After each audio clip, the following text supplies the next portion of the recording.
혹시 AI가 스스로 과학 연구 논문을 척척 써낸다면 어떨까요? 상상만 해도 대단하죠? 오늘은 바로 그런 일을 해내는 구글이 만든 아주 특별한 AI, 페이퍼 오케스트라에 대해 깊이 파고들어 볼 겁니다. 네, 그래서 오늘 우리가 살펴볼 내용은 이렇습니다. 먼저 지금 AI 글쓰기가 어떤 한계에 부딪혔는지 알아보고 그 다음에 바로 오늘 주인공인 페이퍼 오케스트라를 만나볼 거예요. 그리고 이 오케스트라가 도대체 어떻게 작동하는지, 또 다른 AI랑 비교하면 얼마나 대단한지, 마지막으로 이게 과학계에 어떤 변화를 가져올지까지 차근차근 짚어보겠습니다. 자, 그럼 바로 본론으로 들어가 볼까요? 사실 연구하시는 분들이라면 누구나 공감할 만한 큰 골칫거리가 하나 있죠. 바로 머릿속에 있는 번뜩이는 아이디어를 체계적이고 딱딱한 형식의 논문으로 옮기는 그 과정. 이게 정말 시간도 많이 걸리고 힘든 일이잖아요. 그럼 이런 생각도 들죠. 야, 그럼 AI가 노벨상 받는 논문도 쓸 수 있는 거 아니야? 하고요.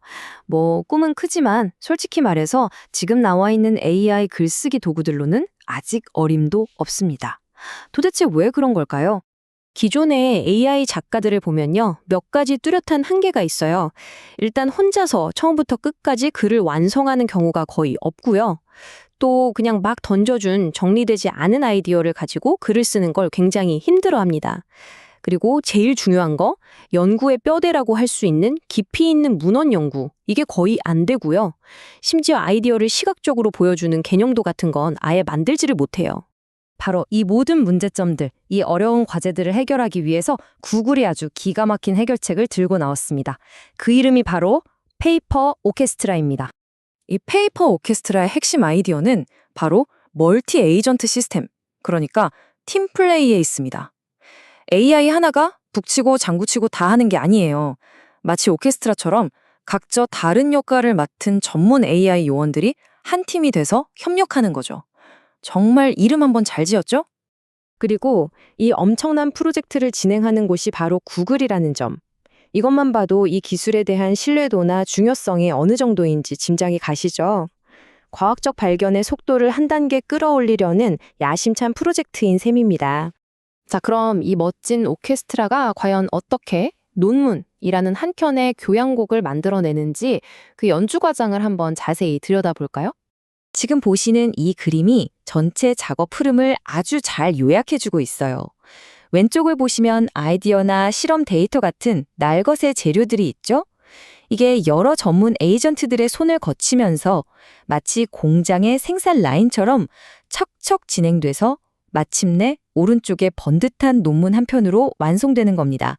이 과정은 크게 5단계로 이루어집니다. 정말 한 편의 오케스트라 같아요. 첫 번째, 아웃라인 에이전트가 지휘자처럼 논문의 전체 구조, 그러니까 설계도를 그립니다. 두 번째, 플로팅 에이전트는 데이터 시각화 전문가예요. 모든 데이터들을 멋진 차트나 그림으로 만들어주죠.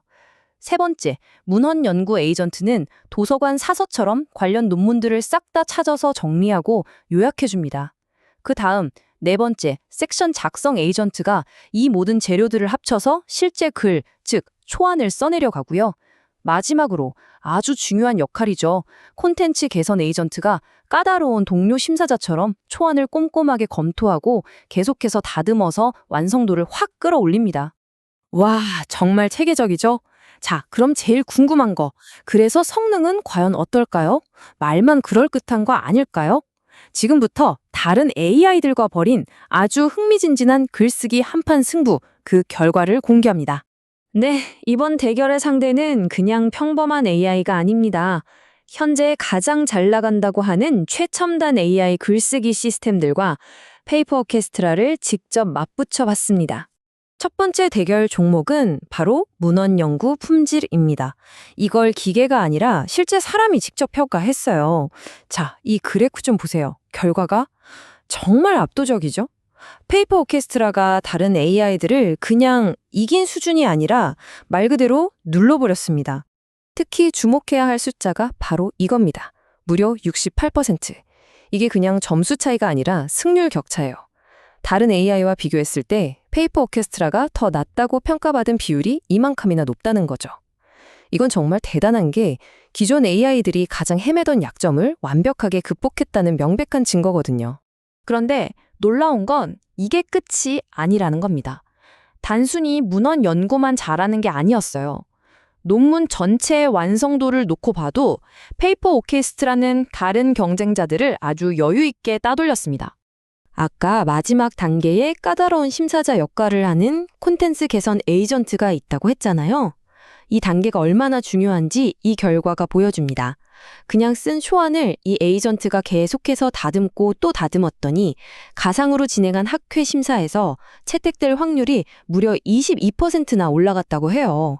좋은 글을 명품으로 만드는 그야말로 활용점정인 셈이죠. 자, 그럼 이제 좀 더 시야를 넓혀볼까요? 이렇게 똑똑한 AI가 나왔다는 게 앞으로 과학계 전체에 과연 어떤 의미를 가질까요? 이건 단순히 글쓰기 도구 하나가 더 생긴 것 이상의 이야기입니다. 물론 구글 연구팀도 이 점을 아주 명확하게 강조합니다. 이 시스템은 연구자를 대체하기 위한 게 아니라 초안 작성 속도를 높여주는 고급 조수입니다. 라고요. 즉 AI가 아무리 글을 잘 써줘도 그 내용이 맞는지 틀리는지 또 독창적인지에 대한 최종적인 책임은 결국 인간 연구자의 몫이라는 거죠. 그럼 오늘 내용을 한번 정리해 볼까요? 페이퍼 오케스트라는 기존 AI 글쓰기가 넘지 못했던 큰 벽을 허물었습니다. 깊이 있는 문헌 연구는 물론이고 복잡한 차트나 다이어그램도 뚝딱 만들어내죠. 그리고 가장 놀라운 건 자기가 쓴 글을 스스로 검토하고 더 좋게 고치는 능력까지 갖췄다는 겁니다. 이제 우리는 이런 질문을 던져봐야 합니다. 인간 과학자의 통찰력과 이 강력한 AI 조수가 힘을 합쳐 미래를 함께 써내려 간다면 과연 우리는 어떤 새로운 세상과 마주하게 될까요? 그 무한한 가능성의 서막이 바로 지금 막 올랐습니다.